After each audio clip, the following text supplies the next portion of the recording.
Copy ಬೇಕು. Order copy ಬೇಕೇ ಬೇಕು. ಆರ್ಡರ್ ಕಾಪಿ ಬೇಕೇ ಬೇಕು. ಆರ್ಡರ್ ಕಾಪಿ ಬೇಕೇ ಬೇಕು. ಬೇಕು ನ್ಯಾಯ ಬೇಕು ಬೇಕೇ ಬೇಕು ನ್ಯಾಯ ಬೇಕು ಬೇಕೇ. ಜಗತ್ತಿನಲ್ಲಿ ಒಂದೇ ಒಂದು ವಿಶ್ವವಿದ್ಯಾಲಯ ಅಂತ ಈ ವಿಶ್ವವಿದ್ಯಾಲಯದ ತಾತ್ಕಾಲಿಕ ನೌಕರರಿಗೆ 10 ತಿಂಗಳುಗಳಿಂದ ಪಗಾರ ಇಲ್ಲ ಅಂದ್ರ ನಮ್ಮ ಕಳೆದ ವರ್ಷದ 6 ತಿಂಗಳ ಮತ್ತು ಈ ತಿಂಗಳ 4 ತಿಂಗಳ ಈ ವರ್ಷದ 4 ತಿಂಗಳ ಕೆಬಿ ನ್ಯೂಸ್ಗೆ ಸ್ವಾಗತ. 10 ತಿಂಗಳ ವೇತನ ಬಿಡುಗಡೆಗೆ ಆಗ್ರಹಿಸಿದ ಜಾನಪದ ವಿಶ್ವವಿದ್ಯಾಲಯ ತಾತ್ಕಾಲಿಕ ಸಹಾಯ ಪ್ರಾಧ್ಯಾಪಕರ ಅಹೋರಾತ್ರಿ ಧರಣಿ. ಶಿಗ್ಗಾಂವಿನ ಕರ್ನಾಟಕ ಜಾನಪದ ವಿಶ್ವವಿದ್ಯಾಲಯದಲ್ಲಿ 10 ತಿಂಗಳ ಬಾಕಿ ವೇತನ ಬಿಡುಗಡೆಗೆ ಆಗ್ರಹಿಸಿ ತಾತ್ಕಾಲಿಕ ಸಹಾಯಕ ಪ್ರಾಧ್ಯಾಪಕರು ಅಹೋರಾತ್ರಿ ಧರಣಿ ಆರಂಭಿಸಿದ್ದಾರೆ. 2024-25 ಮತ್ತು 2025-26ನೇ ಶೈಕ್ಷಣಿಕ ವರ್ಷದ ವೇತನ ಪಾವತಿಯಾಗದ ಕಾರಣ ಕುಟುಂಬ ನಿರ್ವಹಣೆ ಸಂಕಷ್ಟಕ್ಕೆ ಸಿಲುಕಿದೆ ಎಂದು ಅವರು ಆಕ್ರೋಶ ವ್ಯಕ್ತಪಡಿಸಿದ್ದಾರೆ. ಹಲವು ಬಾರಿ ಮನವಿ ಸಲ್ಲಿಸಿದರೂ ಯಾವುದೇ ಕ್ರಮ ಕೈಗೊಳ್ಳದಿರುವುದನ್ನು ಖಂಡಿಸಿರುವ ಪ್ರತಿಭಟನಾಕಾರರು ಸ್ಪಷ್ಟ ಆದೇಶ ಹೊರಬರುವವರೆಗೂ ಧರಣಿ ಮುಂದುವರಿಸುವುದಾಗಿ ತಿಳಿಸಿದ್ದಾರೆ. ಕುಲಪತಿ ಪ್ರೊಫೆಸರ್ ಟಿ.ಎಂ. ಭಾಸ್ಕರ್ ಅವರು ಸಮಸ್ಯೆ ಪರಿಹಾರಕ್ಕೆ 2 ದಿನಗಳ ಕಾಲಾವಕಾಶ ಕೋರಿದ್ದು, ನಿಗದಿತ ಅವಧಿಯಲ್ಲಿ ಕ್ರಮ ಕೈಗೊಳ್ಳದಿದ್ದರೆ ಹೋರಾಟವನ್ನು ಮತ್ತಷ್ಟು ತೀವ್ರಗೊಳಿಸುವ ಎಚ್ಚರಿಕೆಯನ್ನು ಪ್ರತಿಭಟನಾ ನಿರತರು ನೀಡಿದ್ದಾರೆ. ಈ ವೇಳೆಯಲ್ಲಿ ಕೆಬಿ ನ್ಯೂಸ್ನೊಂದಿಗೆ ಹಿರಿಯ ಪ್ರಾಧ್ಯಾಪಕರು ಮಾತನಾಡಿದ್ದಾರೆ.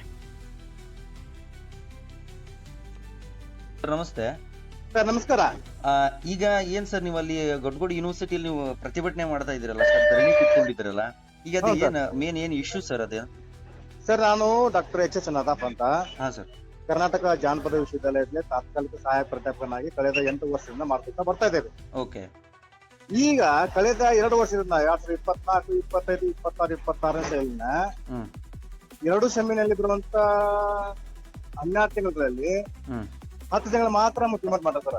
2 ತಿಂಗಳು ಮಾತ್ರ ಮಾಡಿರ್ತಾರೆ. 10 ತಿಂಗಳಿಗೆ ಪೇಮೆಂಟ್ ಮಾಡ್ಬೇಕು ನಮ್ದು. ಹಾಗಾಗಿ 10 ತಿಂಗಳು ಪೇಮೆಂಟ್ ಮಾಡ್ಬೇಕು ಅಂತ ನಾವು ಇಲ್ಲಿವರೆಗೆ ಕೇಳ್ಕೊಂತ ಬಂದ್ವಿ, ವಿನಿಮಯ ಮಾಡಿ ಕೇಳ್ಕೊಂತ ಬಂದ್ವಿ, ಕೈ ಮುಗಿದ್ವಿ, ಕಾಲ್ ಮುಗಿದ್ವಿ, ಪೂಜೆ ಭಾವನೆ ಕಂಡ್ವಿ. ಅವ್ರು ಬರೇ ಮಾಡ್ತೇವೆ ಅಂತ ಹೇಳ್ಕೊಂತ ಬಂದಿರ್ತಾರ. ಇನ್ನೇನು ಈ ಕುಲಪತಿದು ನಾಳೆ 17ಕ್ಕೆ ಮುಗಿತು ಅವಧಿ.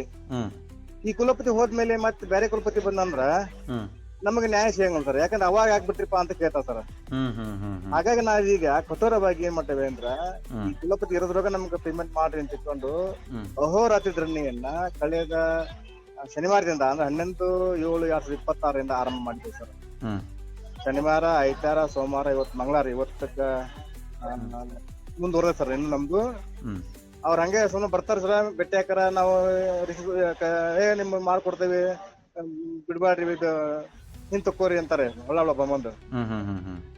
ನಾವ್ ನಮ್ನ ನಂಬಿಕೆ ಅಂತ ಬಳ್ಳ ಹೇಳ್ತಾರೆ. ನಾವೇನಂತೀವಿ, ನಿಮ್ನ ನಂಬಿಕೆ 4 ವರ್ಷ ಕಳೆದ ಸರ್. ಈಗ ಇನ್ನೇನ್ ಕೆಲವೇ ದಿನಗಳಲ್ಲಿ ಹೋಗ್ತೀವಿ ನೀವು ಹೊರಗೆ, ನಮ್ಗೆ ಯಾರ ನ್ಯಾಯ ಒದಗಿಸ್ತಾರ ಸರ್ ಅಂತ ನಾವ್ ಪಟ್ಟಿದ್ದೇವೆ ಸರ್. ಈಗ ಅವ್ರು ನಿಮ್ಗೇನ ಪ್ರತಿಕ್ರಿಯೆ ಕೊಡತ್ತಾರ? ಈಗ ನೀವ್ ಹೋಗಿ ಅವ್ರಿಗೆ ಅಪ್ರೋಚ್ ಮಾಡಿದ ತಕ್ಷಣ ಅವ್ರು ನಿಮ್ಗೆ ಏನ್ ಹೇಳತ್ತಾರ? 3 ತಿಂಗಳು ಮಾಡ್ತೇವೆ ಈಗ ಅಂತ ಹೇಳ್ತಾರೆ. ನಾಳೆ ಬುಧವಾರ ಆಯ್ತಲ್ಲ ಸರ್. ನಾಳೆ ಬುಧವಾರ ಬೆಳಿಗ್ಗೆ ನಿಮ್ ಅಕೌಂಟಿಗೆ 3 ತಿಂಗಳ ಅಮೌಂಟ್ ಬರ್ತೈತಿ. ಮುಂದ 10 ತಿಂಗಳ ಬಗ್ಗೆ ನಾವು ನಿಮ್ಮ ಆದೇಶ ಪತ್ರ ಕೊಡ್ತೇವೆ, ಆಮೇಲೆ ನಿಮ್ಗೆ ಸರ್ವಿಸ್ ಲೆಟರ್ ಕೊಡ್ತೇವೆ ಅಂತ ಹೇಳ್ತಾರೆ ಸರ್. ಈಗ ಸರ್, ಈಗ 3 ತಿಂಗಳ ಅವ್ರು ಮಾಡಿದ್ಮೇಲೆ ಅವ್ರು ರಿಟೈರ್ಡ್ ಆಯ್ತು ಅಂತಂದ್ರೆ, ಅವ್ರು ಹೋಗಿತ್ತು ಅಂತಂದ್ರೆ, ಮುಂದೆ ಬರುವಂತವ್ರಿಗೆ ನೀವೇನ್ ಸವಾಲುಗಳನ್ನ ಎದುರಿಸಬೇಕಾಗತ್ತೆ? ಬಹಳ ಸಲ. ಯಾಕಂದ್ರೆ ಇವ್ರು ಫಸ್ಟ್ ಬಂದಾಗ ಸರ್, ಮಾನ್ಯ ಡಿ.ಬಿ. ನಾಯಕನವರು ಕರೋನಾ ಪೀಠ ಒಂದ್ ತಿಂಗಳು ಕೊಟ್ಟಿದ್ರು ಸರ್ ನಮ್ಗ. ಅದು ಸಿಂಡಿಕೇಟ್ ನಾಗ ಟರಾವಾಗಿತ್ತು. 1 ತಿಂಗಳು ಕರೋನಾ ಪೀಠ ಕೊಡ್ಬೇಕು ಅಂತಂದ್ರೆ ಅವರು ಕೊಡ್ದಂಗ ಹೋಗ್ಬಿಟ್ರು. ಇವ್ರು ಬಂದ್ಮೇಲೆ ನಾವು ಆ ತಿಂಗಳ ಪೀಡ್ ಕೇಳಿದ್ವಿ. ಅವಾಗ ಇವ್ರ ಏನ್ ಗೊತ್ತಾರ, ಹೌದಪ್ಪ ನೀವು ಅವಾಗ ಆಗ್ಬಿಟ್ರಿ, ಯಾಕೆ ಐತ್ರಿ? ಓಕೆ.